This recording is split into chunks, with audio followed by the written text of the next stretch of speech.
Identificar un tercer vehículo, una camioneta color gris, en la que, tras abandonar el vehículo azul, los presuntos responsables se dieron a la fuga con dirección al oriente de la ciudad, internándose en el Estado de México. Se han identificado a 4 sujetos presuntamente relacionados con el ataque. El autor material y 3 personas más que apoyaron en la conducción de los 3 vehículos. Se concluye que se trató de un ataque directo y con un grado importante de planeación. Hasta el momento no se cuenta con una hipótesis concluyente sobre el móvil del ataque. Buenas noches, gracias por brindarnos el honor de su sintonía. Así fue como Berta Alcalde, fiscal de la Ciudad de México, y Pablo Vázquez, secretario de Seguridad, revelaron avances sobre el asesinato de Jimena Guzmán y José Muñoz, colaboradores de la jefa de gobierno, Clara Brugada. Se sabe que el ataque fue directo, pues una persona los vigiló incluso en días anteriores en el lugar del ataque sobre Calzada de Tlalpan. Participaron al menos 4 sujetos que utilizaron 3 vehículos. Jimena recibió 8 disparos y José 4. Siguen buscando los responsables y uno de los vehículos. La presidenta Claudia Sheinbaum reiteró su respaldo a la jefa de gobierno y pidió esperar los resultados de las investigaciones. Nosotros no podemos estar especulando. Nos regimos por las investigaciones. Confiamos en que lo mantenga la Fiscalía Capitalina. Es una muy buena fiscal y todo el apoyo que requiera. Puede coadyuvar también la Fiscalía General de la República si es necesario. Lo que llamamos es a la responsabilidad de todas y de todos. Y la información, conforme vaya avanzando la investigación, se va a ir brindando. Nuestro compañero Carlos Jiménez consiguió las imágenes del sicario que estuvo vigilando a Jimena y a José previo al asesinato. Son imágenes que permiten conocer el rostro del tipo que disparó y le quitó la vida a la secretaria particular de la jefa de gobierno y a su coordinador de asesores sobre la calzada de Tlalpan. Gracias a ellas, ahora se sabe que los sicarios tenían planeado cometer el crimen en ese mismo lugar y en esa misma hora hace una semana. Pero no lo hicieron debido a que Jimena Guzmán y José Muñoz no coincidieron y no se encontraron ahí como acostumbraban a diario para ir juntos a trabajar. Información obtenida por C4 en Alerta indica que desde el pasado 14 de mayo los sicarios llegaron hasta aquí. Es la calzada de Tlalpan y la calle Napoleón en la colonia Moderna, Alcaldía Benito Juárez. Sabían que aquí se reunían a diario Jimena y José. Según las indagatorias, ese día Jimena pasó en su auto, pero por algún motivo Pepe no llegó y eso frustró el plan de ataque de los criminales. Una semana después, el sicario regresó al mismo punto, pero en esta ocasión no fallarían. Jimena se estacionó sobre la calzada, a un costado del bajo puente para esperar a Pepe. Y ahí estaba el sicario una vez más, hasta que tuvo a los dos a la vista. Así, les disparó y les quitó la vida en segundos. Esta imagen más nítida permite observar que el sicario lleva aquel chaleco verde. Después de cometer el crimen, el tipo huyó en una moto donde lo esperaba ya un cómplice. Ahora se sabe que ese tipo también llevaba puesto un chaleco. La policía halló así los 2 chalecos. Aquí está uno. Lo encontraron tirado muy cerca de la moto usada en la fuga. Ahí mismo quedó el casco. Son los 2 accesorios que llevaba puesto aquel sicario en las imágenes que le mostramos del día del acecho. Y este es el otro chaleco. Lo hallaron dentro de la camioneta que usaron los tipos para escapar hasta la zona de Iztacalco. Está tirado en el piso de la parte trasera. Ahí mismo quedó una sudadera azul claro con blanco. Las autoridades saben que el auto azul fue abandonado en la misma zona en la que se planeó todo el crimen.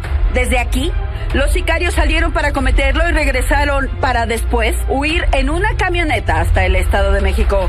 Así, permanece hoy el automóvil de Jimena en la Fiscalía de Homicidios.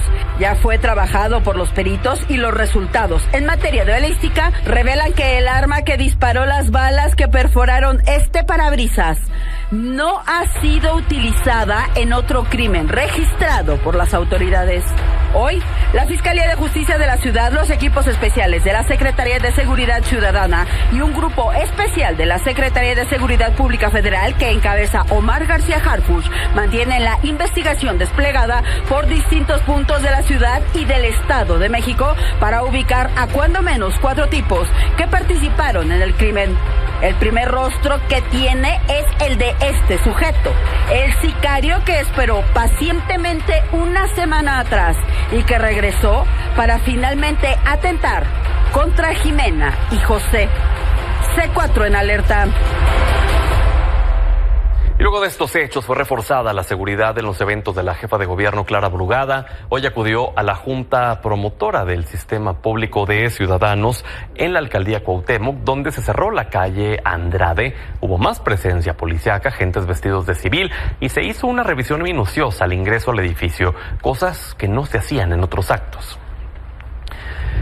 Francisco Javier Acero, obispo auxiliar de la Arquidiócesis Primada de México, hizo un llamado a la paz, pidió a los delincuentes parar la violencia. Y desde aquí si hay que ponerse de rodillas, como lo dice la Catedral de México en el mes de marzo, para que dejen de matar, me pondré y nos pondremos los obispos de rodillas. Pero desde aquí les decimos, basta ya. Lo dijimos los obispos de México en uno de los mensajes y lo volvemos a repetir, basta ya. Dejen de matar, dejen a la población en paz. Este tema llegó hasta la Cámara de Representantes de Estados Unidos. Durante su comparecencia, el secretario de Estado Marco Rubio apuntó que varias partes de México son gobernadas por los cárteles y que lo que busca el gobierno de Donald Trump es ayudar en el tema de seguridad para que este tipo de ataques a funcionarios no se repitan. También adelantó que viajará a México en las próximas semanas, en lo que será su primera visita oficial. Have a mutual interest in Mexico. In essence, the cartels that operate within Mexico and threaten the state are armed from weapons that are bought in the United States and shipped there. We want to help stop that flow. The reverse is those cartels threaten the state. There are parts of Mexico that are governed by cartels where there is, in fact, I think I heard last night 2 more people were murdered in Mexico City associated with the mayor of Mexico City. The political violence there is real. They have a vested interest and a desire to go after these cartels, and we want to help equip them and provide them information. They've also been increasingly cooperative more than ever before. En la comisión permanente hubo reacciones por el asesinato de los funcionarios del gobierno de la Ciudad de México, sobre las disculpas ofrecidas a Noroña e incluso sobre las movilizaciones de los maestros. Silvia Arellano, buenas noches. Vaya jornada intensa que te tocó el día de hoy. Hola, ¿qué tal, Pedro? Muy buenas noches. Te informo que aquí en el Senado, en el marco de la comisión permanente, hubo reacciones de senadores y diputados por el asesinato de 2 funcionarios del gobierno de la Ciudad de México sobre Calzada de Tlalpan. Mientras el vicecoordinador de Morena en San Lázaro, Alfonso Ramírez Cuellar, dijo que no habrá ningún pacto con el crimen, el coordinador del PAN en la Cámara Alta, Ricardo Anaya, pidió transparencia. Si te parece, vamos a escuchar parte de lo que se comentó sobre este tema.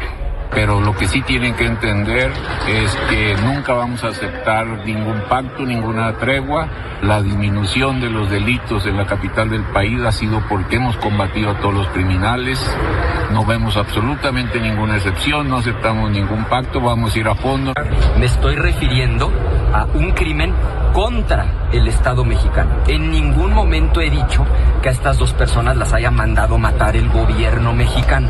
Entonces aprovecho para hacer esa aclaración y para reiterar la exigencia. Por supuesto que no hay que especular, pero se tiene que abrir una línea de investigación en el sentido de que esto haya sido la delincuencia organizada mandándole un mensaje al Estado mexicano, concretamente al gobierno de la Ciudad de México. Pedro, por otra parte, el presidente del Senado, Gerardo Fernández Noroña, reiteró que fue el abogado Carlos Velázquez quien propuso ofrecerle una disculpa pública como un mecanismo de conciliación, luego de que lo increpó en una sala VIP en el Aeropuerto Internacional de la Ciudad de México. Sin embargo, legisladores de la oposición criticaron lo sucedido y los panistas así lo expresaron en el Salón de Plenos.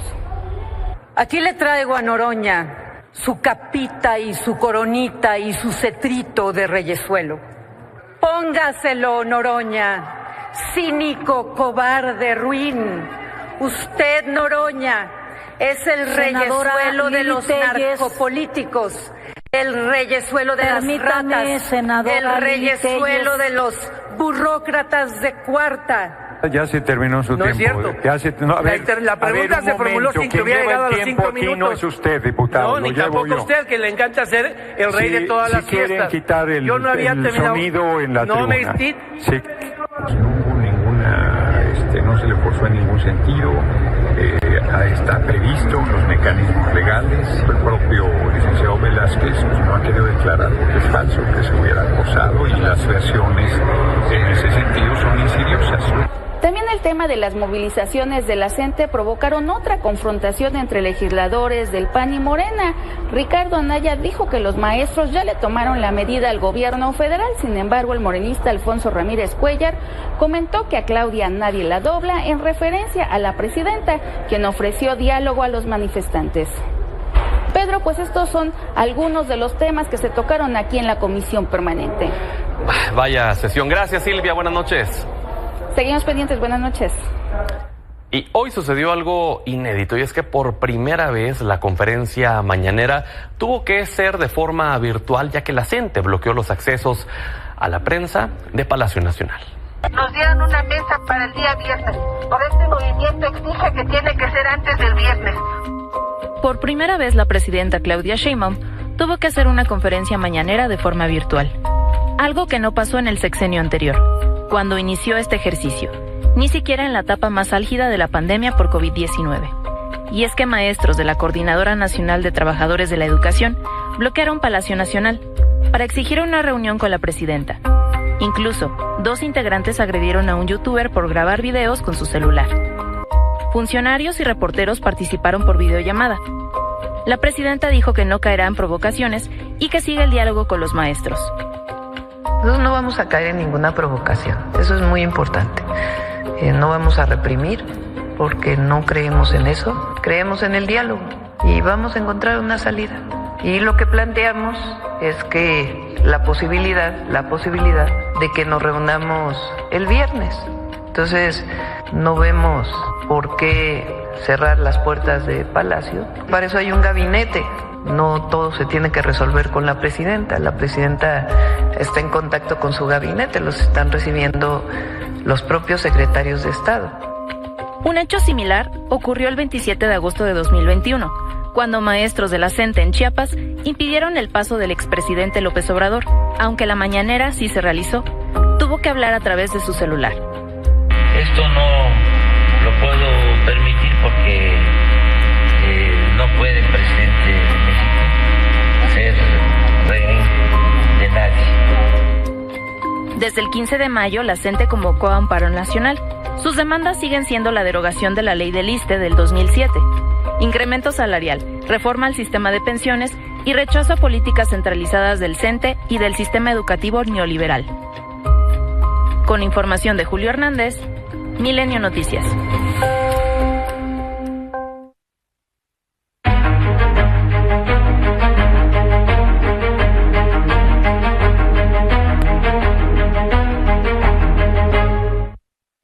Estamos a solo 10 días de la elección extraordinaria del Poder Judicial, de las elecciones locales en Durango y Veracruz este próximo 1 de junio. Y hoy llamó la atención que la presidenta nacional de Morena, Luisa María Alcalde, acusó a la gobernadora panista de Aguascalientes, Tere Jiménez, de intervenir indebidamente en la elección de Durango con recursos públicos.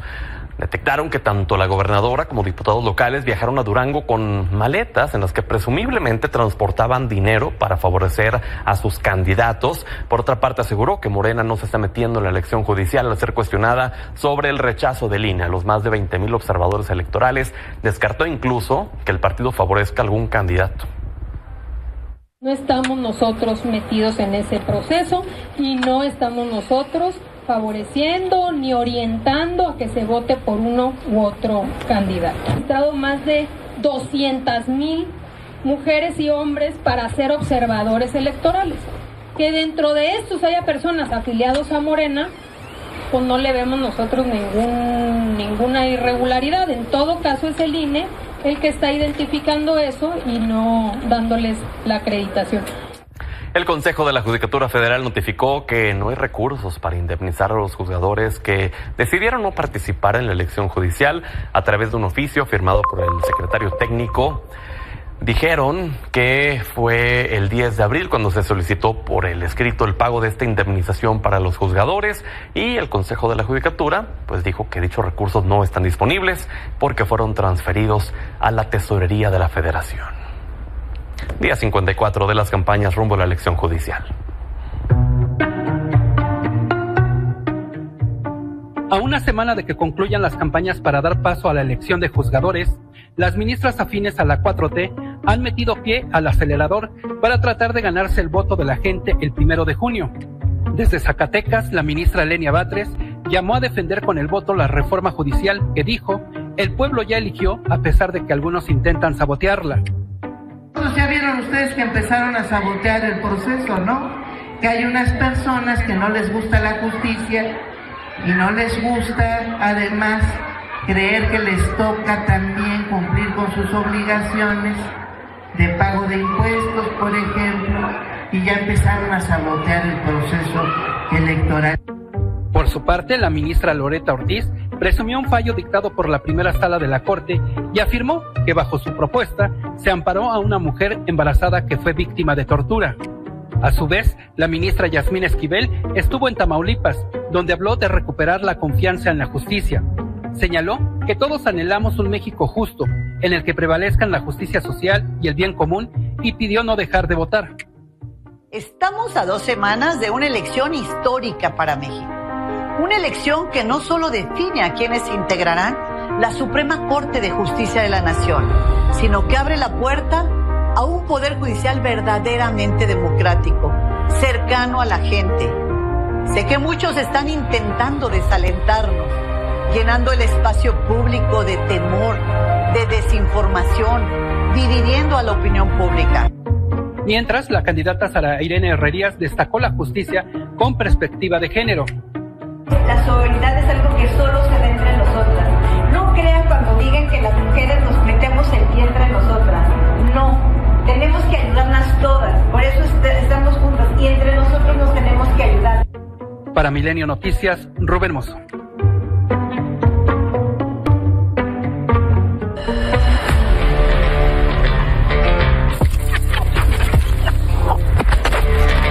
Muchos temas de los cuales platicar en Política Joven. Está con nosotros Carla Ayala, secretaria de vinculación con la sociedad civil del PRI, Sofía Otero, periodista, y Meme Yamel, periodista. Bienvenidas.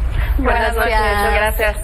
Comencemos por el tema del estado de la seguridad de nuestro país, a raíz de este lamentable hecho que sucedió ayer en la Ciudad de México, donde fueron ultimados la secretaria particular y un asesor de Clara Brugada, pero también venimos arrastrando una serie de eventos lamentables, no solo en la Ciudad de México, en Guanajuato, una masacre a 7 jóvenes, en Jalisco, el asesinato de una influencer en una transmisión en vivo, entre muchas otras cosas que desgraciadamente incluso llegamos al punto que se nos olvidan y que hasta se normalizan. Sí. Sofía, ¿cuál es el estado real para ti, desde tu perspectiva como periodista joven, de la seguridad en México? Bueno, la seguridad, o si hablamos de violencia, podemos diseccionar en diferentes partes, ¿no? Cómo afecta a las infancias, a las juventudes y en particular de lo que hablábamos, violencia política. Este brutal atentado contra Jimena Guzmán y José Muñoz, pues sí sorprende porque sucede en la Ciudad de México, que tiene una incidencia delictiva de este tipo mucho menor que otros estados, pero hemos visto en las campañas en Veracruz varios casos lamentables. Tenemos apenas hoy, hace unos minutos, la gobernadora Rocío Nale pidió al secretario de Seguridad Ciudadana Harfuch refuerzos en 10 municipios, pero dijo que detectan focos rojos en 57 municipios más. Acabamos de pasar hace unos días y como tú dices, son tantas cosas que se nos olvidan, pero no podemos olvidar, hace unos días asesinan a Yesenia Lara, que era una candidata de Morena en Veracruz, en Texistepec, y justamente ahí terminan suspendiendo las campañas candidatos y candidatas de todos los partidos por miedo. Tenemos apenas hoy, nos enteramos que Elvis Ventura, un candidato de Movimiento Ciudadano, renuncia a su candidatura, a su aspiración, por amenazas. Un ataque al comité directivo estatal del PRI y también suspenden las campañas en Veracruz. El ataque a la casa de campaña de Xóchitl 3, candidata de Movimiento Ciudadano, asesinan a una periodista, a Bisac Douglas, ¿no? Entonces, eso solamente hablando del contexto de la violencia política en México. Es algo gravísimo.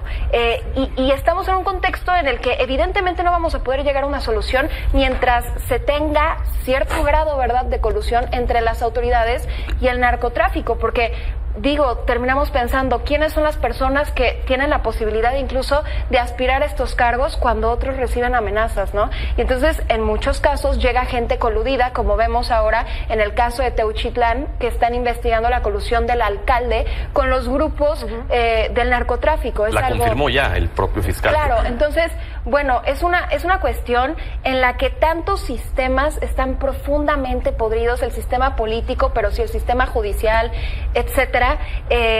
Y no sé, es como un hoyo en el que no ves la salida.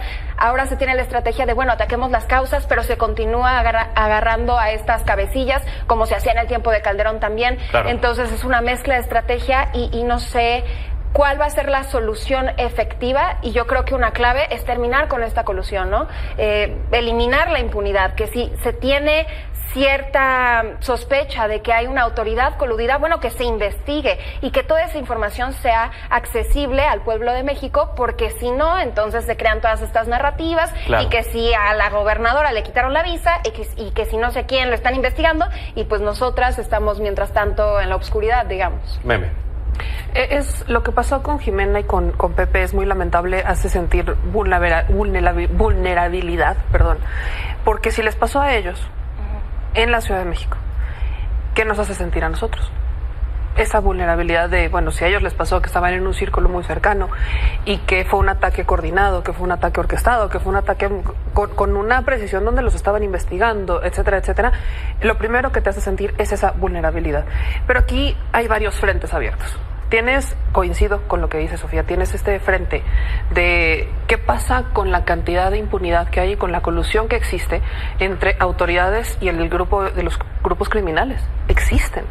Tienes el caso de Teuchitlán y no solamente estás hablando del alcalde, estás hablando de alcalde, fiscales, hasta incluso podemos hablar de un gobernador, porque eso de no sabía que alguien se las vaya comprando, que no somos nosotros.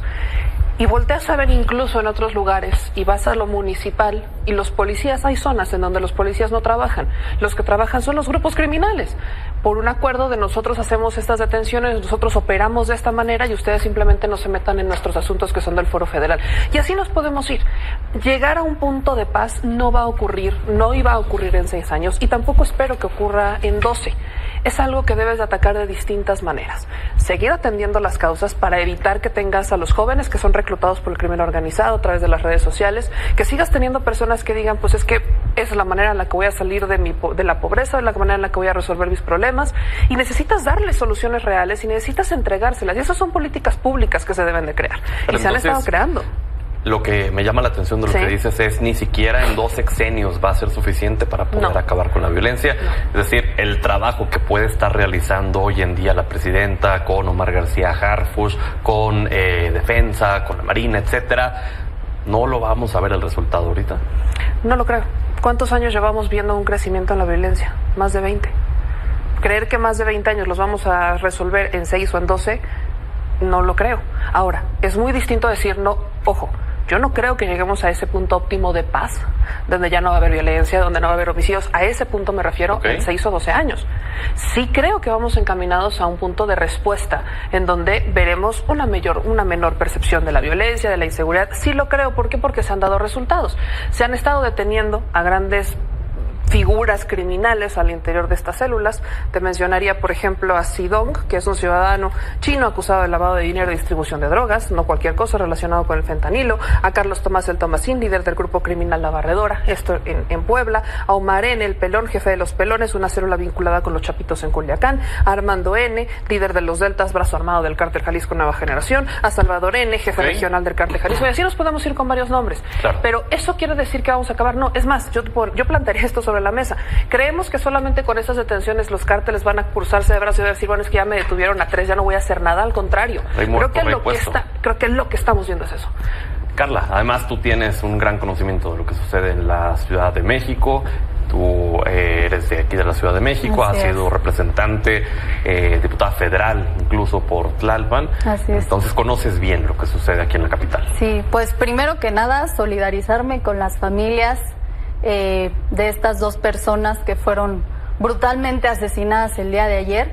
Creo que lo que está pasando es un foco que se prendió en muchos de nosotros, se prendió un foco de terror, de incertidumbre, y sobre todo nos pone a pensar qué es lo que nos pasa a los ciudadanos comunes y corrientes cuando volteamos a ver este tipo de casos. Realmente lo que sucede en México hoy en día no es una mentira, no es un show como lo han querido pintar algunos personajes. Al contrario, México está en llamas, México está en un baño de sangre impresionante. Y muchas veces el gran problema que está sucediendo es que estamos normalizando la violencia. Todos los días, sin excepción, matan a alguien, violan a alguien, secuestran a alguien, desaparecen a alguien. ¿Y qué es lo que estamos haciendo como ciudadanos? Híjole, le damos el foco de atención a esta noticia un día, al día siguiente le damos a la otra y al día siguiente a la otra, y poco a poco se nos va olvidando lo que está sucediendo todos los días en este país.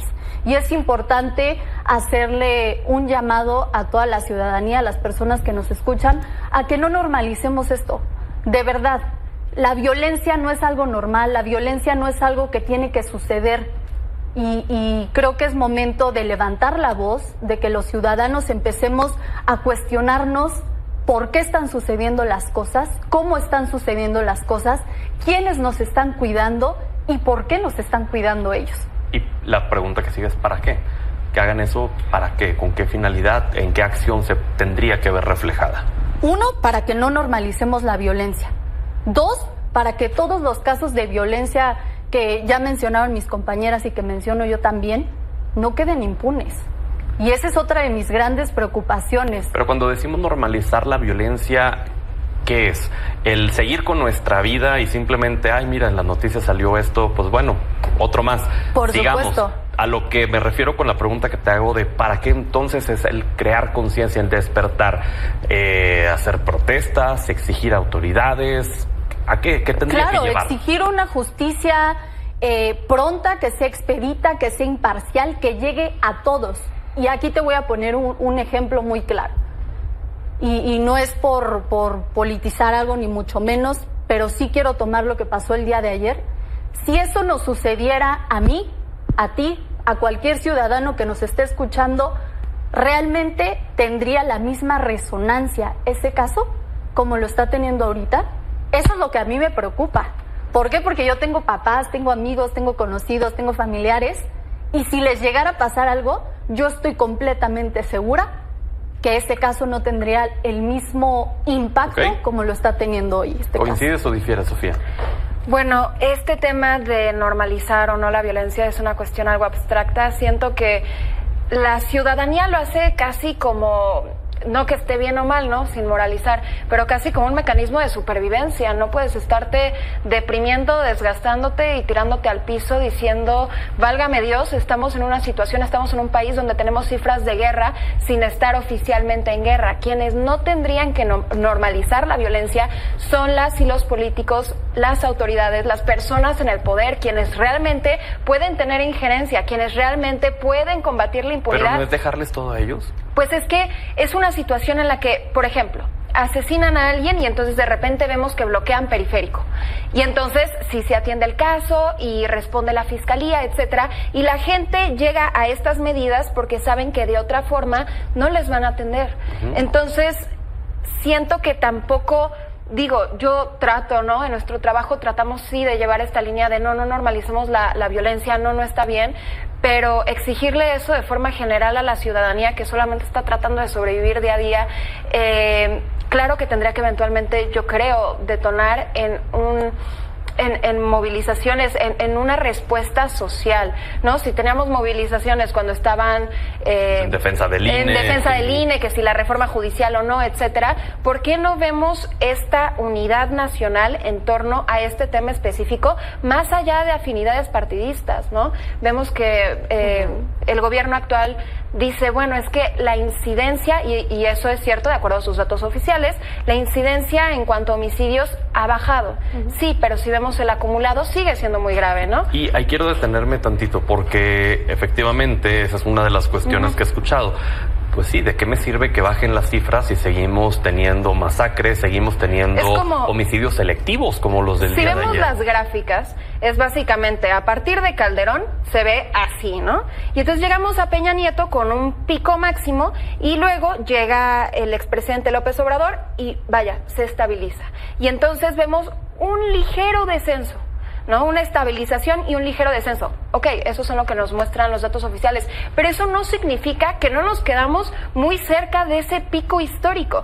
Vemos, por ejemplo, el INEGI dio a conocer datos en 2024 de la percepción de inseguridad y el 73.6% de la población se siente insegura en México. Claro, ese punto es muy importante, Meme, porque los ciudadanos escuchan, bajaron las cifras de homicidios, pero ¿se sienten seguros al salir a la calle? Depende.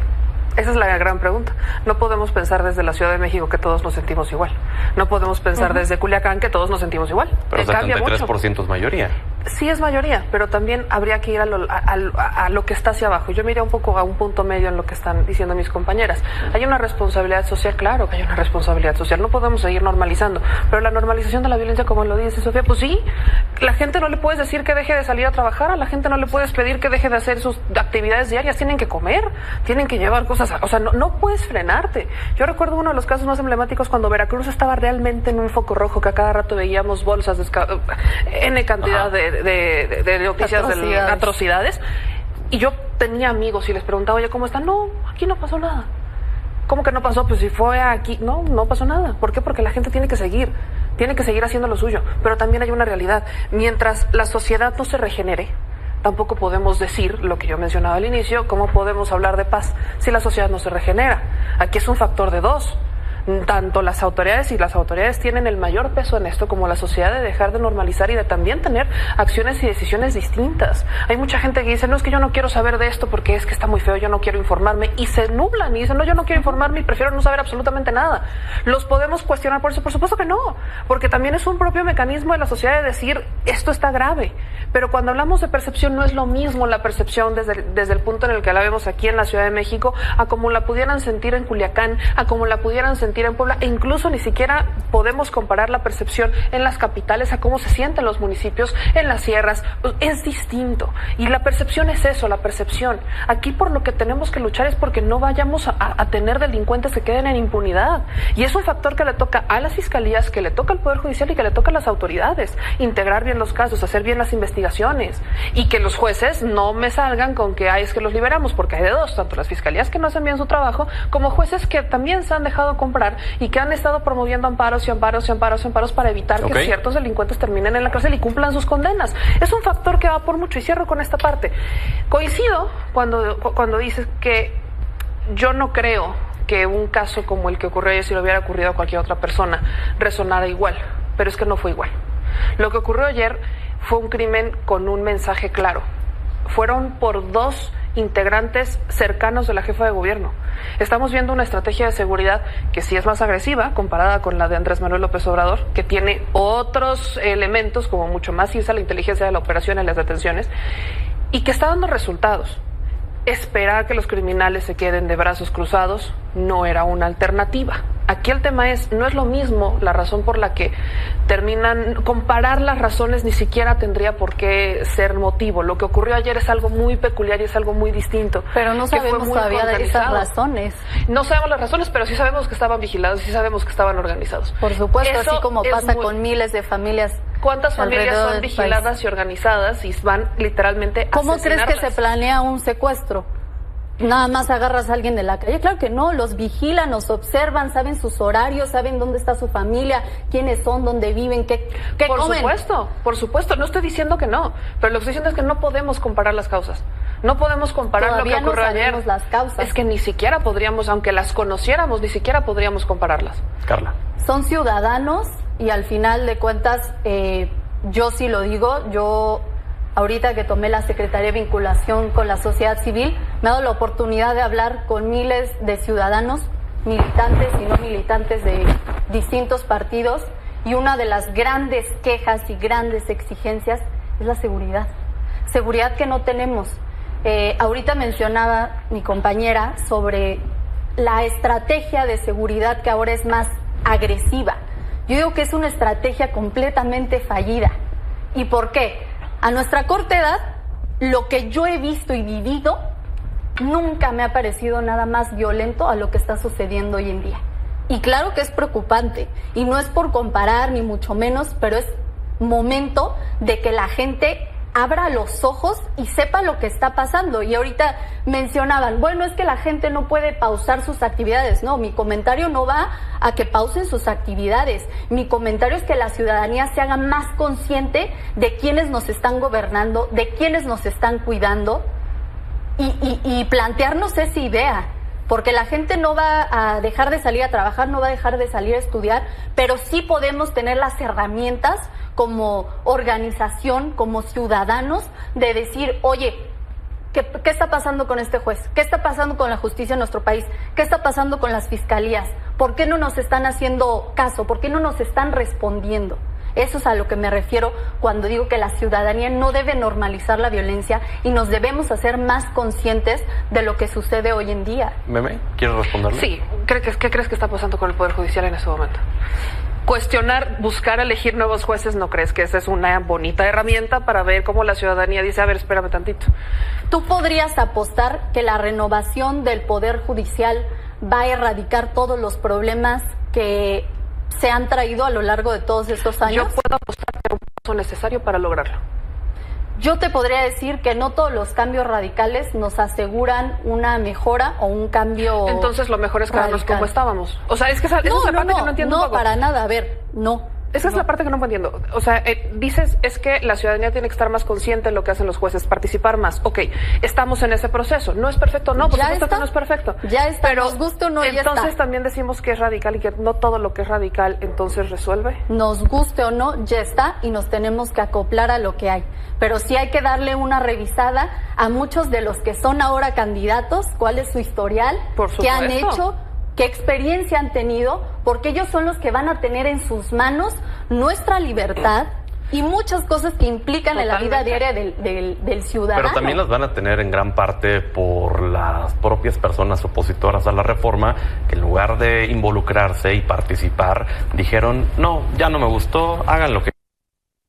Y entonces no me puedo inscribir porque voy a legitimar lo que no estoy de acuerdo. Y es más, ahorita está todavía el argumento de no, es que ni siquiera voy a votar porque voy a legitimar una cuestión de la que yo no soy partidario. Entonces, me parecería también prudente reconocer que hay un error también, una autocrítica de la gente que no está a favor de eso, ¿no? Yo lo que te puedo decir es que ahorita tengo distintos maestros que nos hicieron ver otro punto de vista a la reforma. ¿Por qué? Uno no puede criticar, uno no puede enojarse por algo que ya está completamente encaminado si no participa. Claro. Y yo a la gente que nos está viendo, yo sí les digo, participen, pero investiguen bien quiénes van a ser esos candidatos, qué claro, que lo hagan ofrecen. De forma informada. Por supuesto. No nada más así como va, Sofía. Sí, quería hablar... Adelante. Brevemente de algo que dijo Meme hablando de la percepción de inseguridad incluso en la Ciudad de México. Obviamente es diferente de alcaldía a alcaldía, de colonia a colonia, pero incluso en la Ciudad de México datos del INEGI muestran que el 76.1% de la población en la capital se siente insegura. Es una cifra altísima.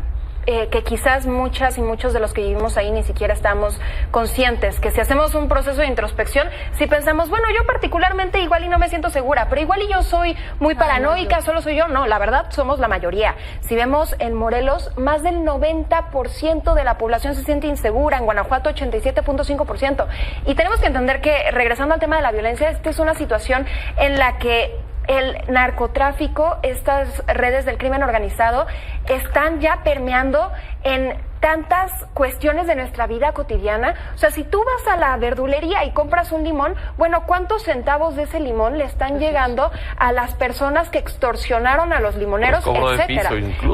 Exactamente. Tenemos datos que muestran, investigaciones que muestran que estos grupos serían el quinto empleador de México, datos del 2023, alrededor de 185,000 empleados.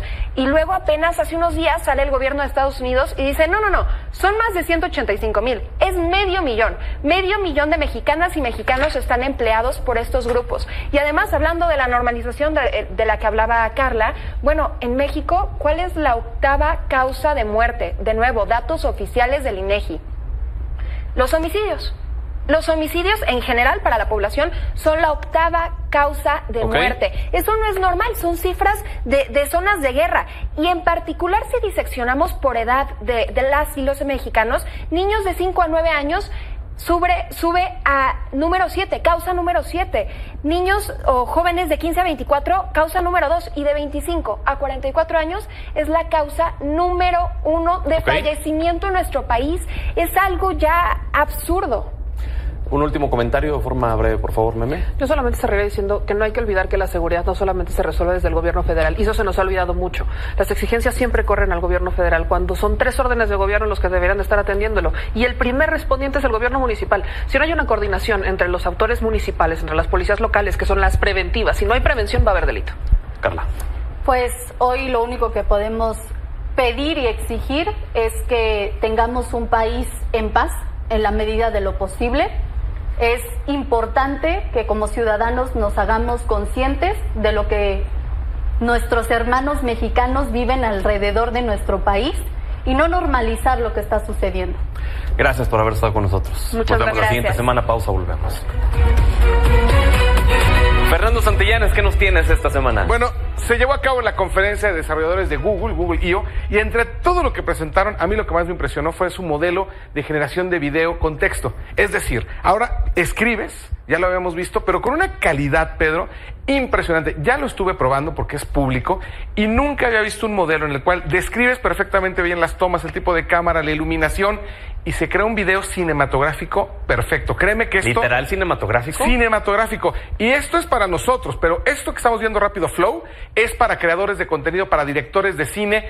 Es impresionante que todo eso que están viendo en pantalla, o que eventualmente pueden buscar, es hecho con texto. Alguien le dice, quiero que se vea así, quiero que se vea asado, quiero que tenga este tipo de iluminación, y todo eso no existe. Son videos creados con inteligencia artificial. ¿Esto ya se puede hacer? Sí, todo esto lo describes y se puede hacer, solamente que eso, Flow, es una plataforma más robusta, que tiene un costo más elevado, que solo está disponible ahorita en Estados Unidos, pero describes, como estamos viendo en pantalla, la toma que quieras y genera escenas cinematográficas. Con esto ya están haciendo cortos, cine, en fin, increíble. Caray, qué impresionante, Fer. Gracias. Nos vemos la próxima semana. Pausa, volvemos. Gracias por el honor de su sintonía. Hasta mañana.